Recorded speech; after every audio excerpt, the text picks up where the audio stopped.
Today is a monumental day in the lives of the visually impaired. Semester exams at Modern College Pune begin today. First, we head to the exam section to upload the question paper. Swalekhan team training Professor Raskar on the use of Swalekhan test. It took him 20 minutes to upload the entire paper. Some VI students waiting for their scribes. But Shubham does not need to wait for a scribe today. He will be giving his exam independently by typing his answers into Swalekhan test.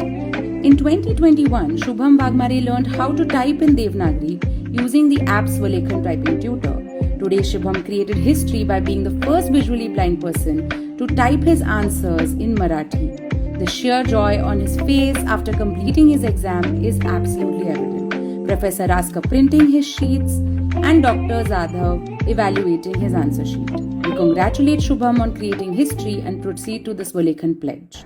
माझा हक्क आहे राहिल्याशिवाय लिहिणे, माझा हक्क आहे स्वतःचे स्वतः मांडणे, माझा हक्क आहे देवनागरी लिपीत लिहिणे, माझा हक्क आहे तो ही विडंबना